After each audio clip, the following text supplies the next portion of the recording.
13,000 महंगी हुई चांदी, सोना भी 3500 चढ़ा। जानिए आज के ताज़ा भाव। सोना 1,52,690 प्रति 10 ग्राम पर चल रहा, जबकि चांदी 2,43,274 प्रति किलो पर पहुंच गई। पश्चिम बंगाल में विधानसभा चुनाव से पहले मुख्यमंत्री ममता बनर्जी ने दावा किया कि बीजेपी असम निवासियों के वोट के दम पर अपनी जीत को लेकर आश्वासित नहीं थी, इसीलिए वहां के चुनाव के लिए बाहर से लोग लेकर आई। उन्होंने कहा, सांप पर विश्वास किया जा सकता है लेकिन बीजेपी पर नहीं। यूपी में एसआईआर की अंतिम सूची जारी, 84 लाख नए मतदाता जुड़े। ड्राफ्ट सूची के मुकाबले 84 लाख से अधिक मतदाता बढ़े हैं। फाइनल वोटर लिस्ट में 2,04,00,000 वोटर्स के नाम कटे। लखनऊ में सबसे ज़्यादा 94,000 मतदाताओं के नाम रिमूव किए। महिला आरक्षण बिल जल्द लागू हो सकता है, इसे लेकर कांग्रेस वर्किंग कमेटी की मीटिंग हुई। बैठक में कांग्रेस अध्यक्ष मल्लिकार्जुन खड़गे ने पार्टी का स्टैंड क्लियर किया कि कांग्रेस भी बाकी विपक्षी दलों की तरह बिल का विरोध करेगी। खड़गे ने कहा कि चुनाव के समय ऐसे बिल लाना आचार संहिता का उल्लंघन है, लेकिन चुनाव आयोग इस पर कुछ नहीं बोलेगी। बीजेपी सिर्फ सियासी फायदे के लिए महिलाओं के लिए आरक्षण पर बिल ला रही है। बिहार विधानसभा को बम से उड़ाने की धमकी मिलने के बाद बम स्क्वाड, डॉग स्क्वाड की टीम एक्टिव हुई और हरकत में आई। तलाशी ली गई कई जगह, लेकिन कोई संदिग्ध सामान नहीं मिला। धमकी ईमेल के जरिए दी गई थी। पहले भी विधानसभा को उड़ाने की धमकी मिल चुकी है। पश्चिम बंगाल चुनाव पर अखिलेश यादव का बयान, कहा ममता बनर्जी ऐतिहासिक जीत दर्ज करेंगी, 3 राज्यों में बीजेपी हारेगी। सीएम योगी ने बांग्लादेश से विस्थापित हुए हिंदू परिवारों को जमीन का अधिकार पत्र दिया। 331 हिंदू परिवारों को मिला भूमि का अधिकार। बीते दिन देश भर में किसान मोर्चा का धरना किसानों ने दिया। हरियाणा में पुलिस ने सुरक्षा के पुख्ता इंतजाम किए। स्मार्ट मीटर पर सीएम योगी आदित्यनाथ सख्त नजर आए। शिकायत पर जांच के आदेश उनकी तरफ से दिए गए। योगी ने कहा, उपभोक्ताओं को कोई परेशानी ना हो, बिना गलती के कनेक्शन ना काटा जाए। ओवर बिलिंग की शिकायत को लेकर योगी आदित्यनाथ ने बेहद गंभीरता से लिया। टीएमसी के पूर्व मंत्री अखिलेश गिरी ने विवादित बयान देते हुए रामराज पर सवाल खड़े किए। कहा कि बंगाल को रामराज की जरूरत नहीं, क्योंकि इससे पेट नहीं भरता। इस पर पलटवार करते हुए गृह मंत्री अमित शाह ने कहा कि रामराज सुशासन का एक कॉन्सेप्ट है, जिसे स्वयं महात्मा गांधी ने प्रस्तावित किया था। उन्होंने आगे तंज कसते हुए कहा, अगर ममता दीदी को यह भी नहीं करना है तो चिंता न करे, क्योंकि अब उनके पास बहुत कम समय बचा है। बंगाल के नादिया में बीजेपी उम्मीदवार की कार पर अटैक हुआ।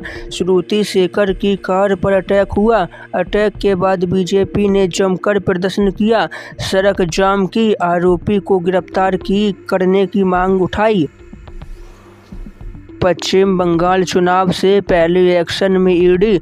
पश्चिम बंगाल के पूर्व मंत्री पार्थ चटर्जी के घर रेड। एसएससी घोटाले में ईडी ने लिया एक्शन। पार्थ चटर्जी के आवास समेत 2 ठिकानों पर रेड।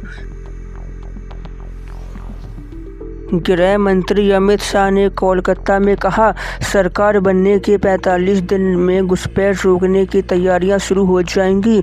अमित शाह का मानना है कि वर्तमान सरकार महिला सुरक्षा में विफल रही। उन्होंने कहा कि बीजेपी ऐसा शासन व्यवस्था देगी जिससे आधी रात को भी बच्ची स्कूटी पर अकेले घूम पाएगी।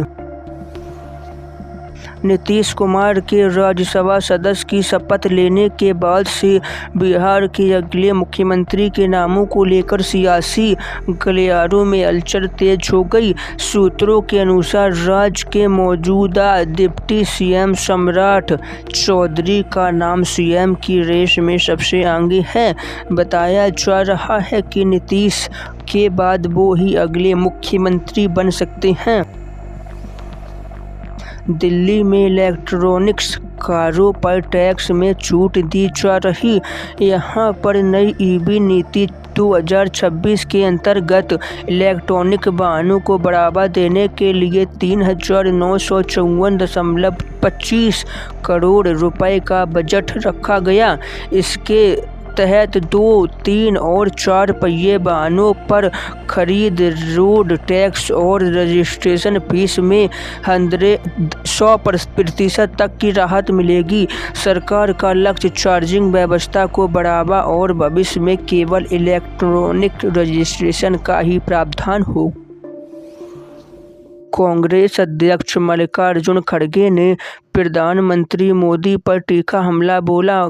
खड़गे ने कहा, मणिपुर में फिर से हिंसा हो रही, महंगाई बढ़ रही, युवाओं को रोजगार नहीं मिल रहा, लेकिन मोदी गायब है। जिम्मेदारी से भाग जाना पीएम की पुरानी आदत है। प्रधानमंत्री मोदी ने ममता और टीएमसी पर जोरदार निशाना साधा। पीएम ने कहा, मोदी की गारंटी टीएमसी के भय को हटाकर भरोसे में बदलने की है। ये गारंटी पूरी कैसे होगी, ये भाजपा के घोषणा पत्र में है। भाजपा भ्रष्टाचार और कानून व्यवस्था को लेकर एक वाइट पेपर जारी करेगी ताकि टीएमसी के हर गुंडे, हर विधायक, मंत्री का कानूनी रूप से पूरा हिसाब किया जा सके। इसमें निर्मम सरकार के 15 साल का पूरा हिस्सा होगा। दिल्ली देहरादून एक्सप्रेसवे की सौगात देंगे पीएम मोदी, जल्द होगा उद्घाटन। दिल्ली देहरादून एक्सप्रेसवे बनकर लगभग तैयार हो चुका है। पीएम मोदी जल्द ही इसका उद्घाटन करेंगे। ये एक्सप्रेसवे दिल्ली और देहरादून के बीच समय को काफ़ी कम करेगा।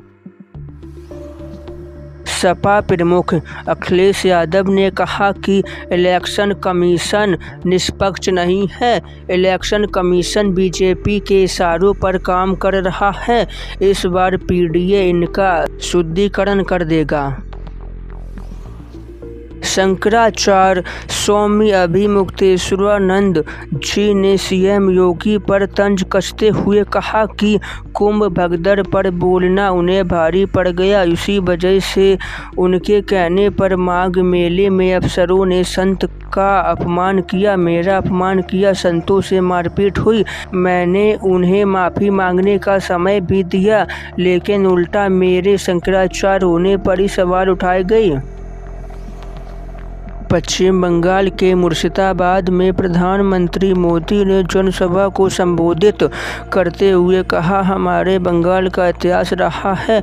बंगाल जब परिवर्तन की ठान लेता है तो उसे दुनिया की कोई ताकत नहीं रोक पाती। आज़ादी की लड़ाई से लेकर आज़ादी के बाद तक जिसने बंगाल को चुनौती दी, उसका अहंकार चूर चूर हो गया। पहले अंग्रेज का अहंकार टूटा, फिर कांग्रेस का अहंकार टूटा, फिर लेफ्ट का अहंकार टूटा। अब टीएमसी का अहंकार भी चूर चूर हो जाएगा।